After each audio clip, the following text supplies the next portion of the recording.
নমস্কার বন্ধুরা, সবাই বিগিনার শেষটা দাঁড় শুরু চ্যানেলে খুব খুশি স্বাগত। আমি আজকে শেয়ার করবো তোমাদের সাথে আমার লং ব্লগ। চলে আজকে লং ব্লগটা স্টার্ট করা যাক। আজকে যেহেতু শ্রাবণ মাসের তৃতীয় সোমবার, প্রথম সোমবার দ্বিতীয় সোমবার চলে যাওয়ার পর তৃতীয় সোমবারই আমি আজকে উপোসটা করলাম। দেখতে পাচ্ছ মাধবকে দর্শন করো, তোমরা রাধারানীকে দর্শন করো, দুজনের কত সুন্দর লাগছে। আজকে পুজো দেওয়া হয়ে গেছে, দুই শূন্যমূন্যকেও দর্শন করো তোমরা। আর সামনে একটু জন্মাষ্টমী চলে এসেছে, তোমরা নিশ্চয়ই শপিং করছো, খুব প্ল্যানিং করছো কোপরেশনদের জন্য। আর এই যে তোমরা দুটো জামা দেখছো, দুটো জামা কিনেছি আমি জন্মাষ্টমী উপলক্ষে। যদি এখন কিনে অনেকদিন আগে থেকে কিনে রেখেছিলাম জন্মাষ্টমীতে পরবো বলে। আর এখানে দেখতে পাচ্ছ আশপাশের মাছগুলো কত বাচ্চা দিয়েছে, তোমাদেরকে দেখাচ্ছি আমি। এই যে আমার মাছ দুটো দেখতে পাচ্ছ, আমার মাছগুলো কিছুটা বেরিয়েছে, তোমাদের সাথে শেয়ার করলাম। আমি সবসময় বেরোয় না, তো যাই হোক দেখতে পাচ্ছ এখানে একটা পুচকি বাচ্চা আমি হাতে নিয়েছি। তোমরা হয়তো দেখতে পাচ্ছ কতটা পুচকি, তো বেশি করে ওকে ধরে রাখবো না, এবার ছেড়ে দিচ্ছি ওকে আমি। তো তোমাদেরকে অনেক আগে আমি বলেছিলাম যে একটা পায়রার ঘর তৈরি হয়েছে আমাদের উপসাদের মতো। দেখতে পাচ্ছ আমাদের পায়রার ঘর তৈরি করা হয়ে গেছে, এদিকে পুরোটাই মুরগির ঘর হয়ে গেছে এই ঘরটা।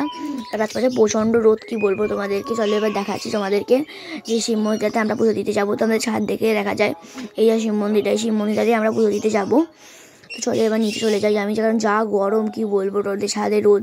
আর নিচে এসেই দেখি যে লুসি ঘুমোচ্ছে, কারণ ওর আর কি কাজ। তারপরে মা বললো আলতা পরে নিলাম আমি, তারপরে মাকেও আলতা পরিয়ে দিলাম, দুজনে আলতা পরে নিলাম।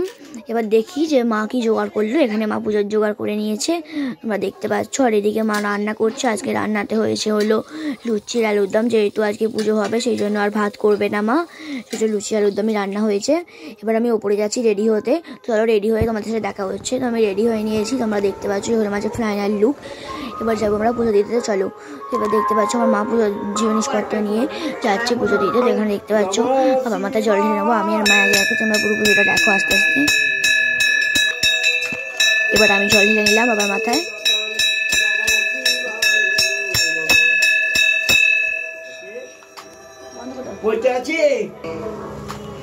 এবার আমি বাবাকে দিচ্ছি, বাবাকে তোমরা ভালো করে পুজোটা দেখো।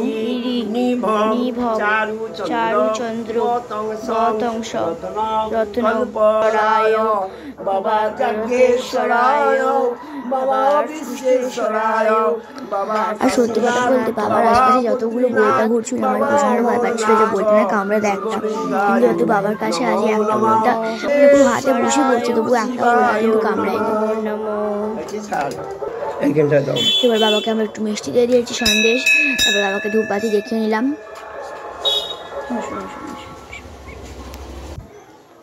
এবার আমরা যাচ্ছি, এখানে আরেকটা বাবা আছে আমাদের মা মনসার কাছে। এখানে এই বাবাটাকে ধূপবাতি দেখিয়ে নিলাম, এবার মা মনসাকেও ধূপবাতি দেখিয়ে নিলাম আমরা। এবার চলে এসেছি মা কালীর কাছে, এবার মা কালীকেও আমি ধূপবাতি দেখিয়ে নিলাম।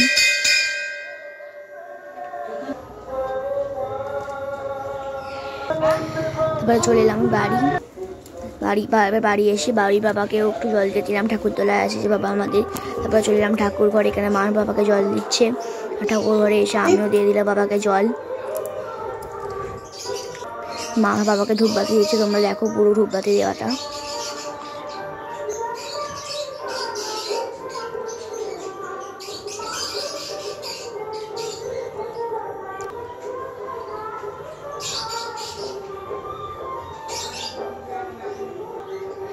বাবাতিটা দিয়ে দিল। এবার আমিও ধূপবাতি দিয়ে দেখিয়ে নিলাম বাবাকে। তো এবার আমি নিচে চলে আসি। আজকে মিনি ব্লগটা এতটাই ভালো লাগে, লাইক এবং সাবস্ক্রাইব করে পাশে থাকবে। টাটা।